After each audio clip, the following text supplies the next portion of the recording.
Greetings, duelists, and welcome to another video. So, uh, Infinite Forbidden is keep revealing new cards. The last video that we did, we talked about Fiendsmith, which is going to be a very strong engine for Fiend type strategies in the future. And now they revealed Legacy support, and the Legacy support that we're getting is for Drytron. For those who don't remember, Drytron is an archetype that debuted on late 2020 or like the beginning of 2021. It was revealed on Genesis Impact, which was a very strong set. It introduced this theme as well as Life Twins and Magistus. Magistus never really took off. Life Twins took a little bit, but after like later support, uh, mainly being from I forgot the set name, the one with Sword Soul and Flaunderies. That set alongside Sprite support really pushed that deck over the edge. Drytron, right off the bat, was a tier 1 contender. Not only was a tier 1, it was a really strong deck. It had very little flaws. It had almost no issues playing the game. However, we're now in a very different era. One of the biggest issues that we have right now is that the deck is weak to Bestials, and Bestials are part of the meta game right now. Another issue that we have with the deck is that in order for this deck to like do its plays, you need to open a lot of Drytron monsters. However, you have a common issues. Either you don't open enough Drytron, or you open a lot of Drytrons, but you cannot fight through your opponent's board or your opponent's hand traps. And now we're going to see if the new cards are going to be fixing that issue. Before we get to the new cards, I kind of want to talk about the old ones because they will go in tandem with the newer cards. As you can remember, we've had two ritual monsters. We had five main deck level 1 monsters. And then later on, we received level 7 monster. And we also received a fusion monster, which is both from this archetype as well as Ursartic. I'm not gonna talk about the fusion monster because it really doesn't serve a potential purpose for the Drytron theme. However, this card actually does. So this card is called Ultimate Bright Knight Ursartron Alpha. Is, as you can see here, is always treated as a Drytron card. So this is always important. It has a Nomi effect, pretty much like all the other ones. If you control a Ursartic or a Drytron monster, you can special summon this card from your hand. Then you can add one Ursartic or Drytron spell trap from your deck to your hand. This card is really good. However, the biggest issue with this card is that it's a level 7 monster and not a level 1 monster. And that's a big deal because it makes it so you cannot play Link 1s, you cannot make rank 1 XYZs. The levels just felt very awkward for this card. And adding a spell or trap, well, is kind of cool, like having the ability to axe Meteor's Drytron or Drytron Nova is really nice. Uh, but like when it came to like just competing through opponents' boards, like this card was not really enough. Uh, the boss monsters were alright. I think Quadrantis and Draconids are pretty cool ones. The fact that they both have targeting protection makes it really strong against certain matchups. Like for example, if you play against Snake Eyes and you summon this, like this is a really hard monster for your opponent to get rid of because they cannot Promethean Fire Princess, they cannot SP Little Knight, they cannot Flamberge this away. It's just overall just a tough monster to deal with. However, you need to be cognizant that some of their end boards involve cards like Appaloosa and Baron the Floor and like stuff like that. So it's really tough to like just get this monster in the right position. Quadrantis is really cool because this card is spell and trap removal. Basically, if you need to deal with certain back row, you can just summon this card, and they cannot imperm this card. They cannot forbidden chalice this card. They cannot do like actual like targeting removal for this. So right off the bat, I think this card was pretty alright. However, like Drytrons never really suffered against back row unless it was floodgates.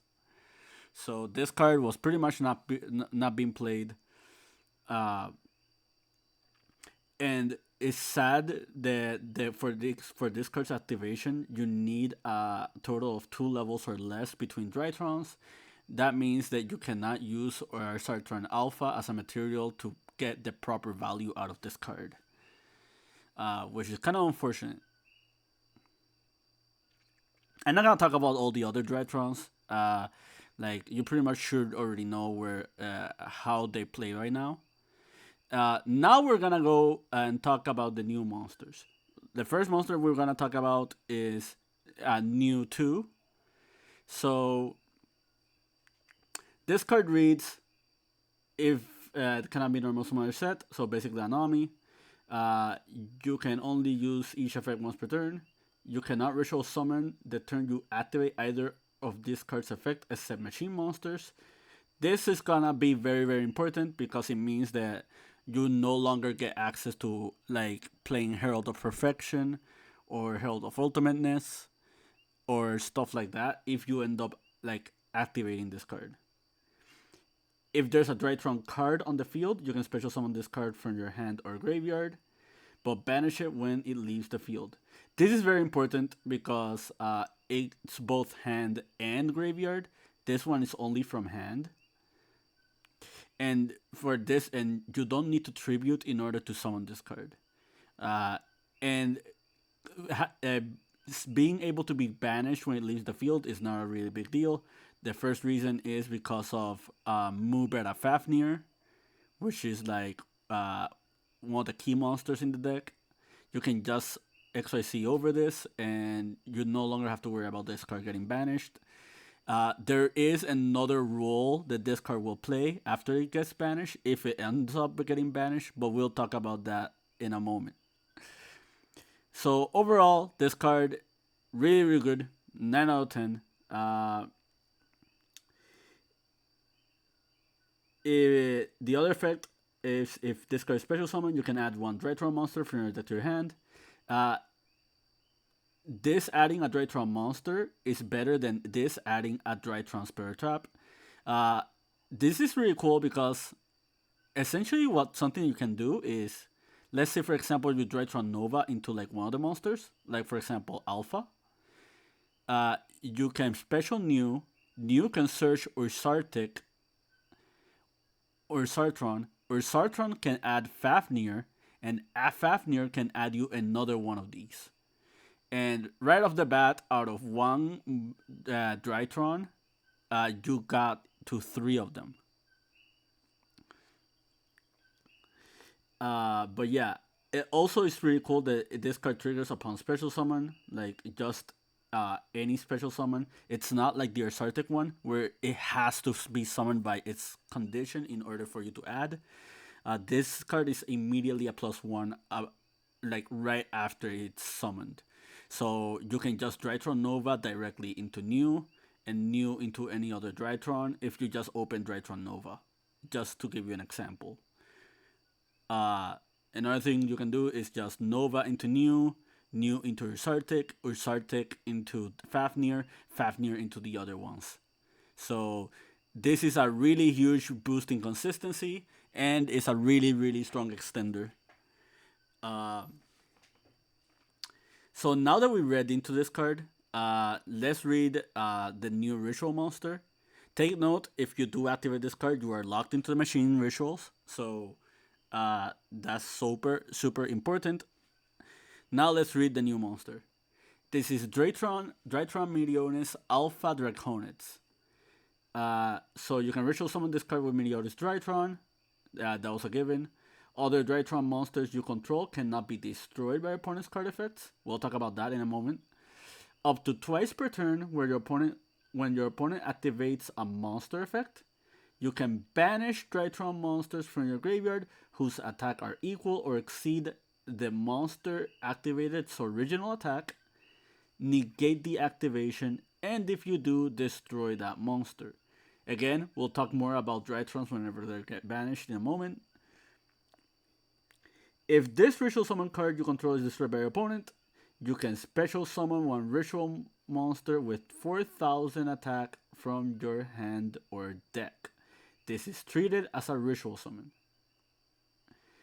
So, take note, this says other Drytron monsters are protected by card effects. So, in order to like get rid of the other ones, they have to get rid of this one. And the reason this is a big deal is because the other ritual monsters have targeting protection, but not destruction protection. So if you end up summoning Alpha Draconids, and then later on summon Quadrantis and Draconids, neither of these can be destroyed, and same goes for all the other ones. And that's really cool because essentially what this means is if you're going second and your opponent has like cards that will like threaten your Drytrons, you don't have to worry about those cards because of Alpha Draconids. And if your opponent gets rid of this one, basically you get to summon like one of these for free. Also, the monster negation effect is tied for monster negate. It's not an omni negate, but it's not once per turn. It's twice per turn, which is very important. So I'd say this card is really good. One thing that really sells this card is that you no longer need to play like fairy monsters in order to play Drytron efficiently. So if you are worried about not opening Benten or not opening like the ritual portion of this archetype, now this deck is a lot more consistent because you have like ways to get to your Drytron monsters more than not. The biggest and only real big downside to this card is that it has 5,000 attack. And that's a very big deal because it means that if you're using Meteor's Drytron, you pretty much have to fulfill the ritual summon, like with exceeding the amount of monsters for the attack of Alpha Draconids. Like Mubeta Fafnir can detach in order for ritual summon. However, the detaching that you're doing is for the requirement materials for Meteor's Drytron, and that makes this card a little bit harder than normal to summon. But overall, I'd say this card is alright. Now let's talk about the last card that they received, and long and behold, it is a trap card. So this is Meteor Aurora Drytron. And this card reads, if a Drytron card becomes banished, you can target or you can tribute one Drytron monster, then target up to 2 of your banished Drytron cards, add them to your hand. You can reveal one Meteor's Drytron in your hand, ritual summon one machine ritual monster from your hand or graveyard by tributing machine monsters from your hand or field whose total attack equal or exceed that monster. You can only use each effect once per turn. So this card is really cool. For starters, this is a continuous trap, so you can continuously keep ritual summoning each turn by using this card's effect. Just by revealing Meteor's Drytron, which is not really a hard condition. Another thing that really sells this card is that it recycles banished Drytrons. And this is a really big deal because this makes it so you can play around Shifter, you can play around Bestials, you can play around the summoning restriction of these cards. In the off chance your opponent like DD Crows like one of your Drytrons, this card is also very helpful on that regard. So I feel like Drytron is a little bit power crept and needs a little bit of help in order to like succeed. However, these are all really good cards, and this deck was really scary like when it first came out. Now the strategy is a little bit more power creep. The strategy that this deck used to have that made it really strong was the inclusion of Eva, but Eva is no longer in the game. So now you kind of have to play it in a different fashion, or at least you need a little bit more leg room in order to make it work with the current cards that we have. But yeah, I say these cards are fantastic. The one main selling point behind Drytron is that uh, one they were able to play Herald of Orange Light. I don't know if you will play it anymore.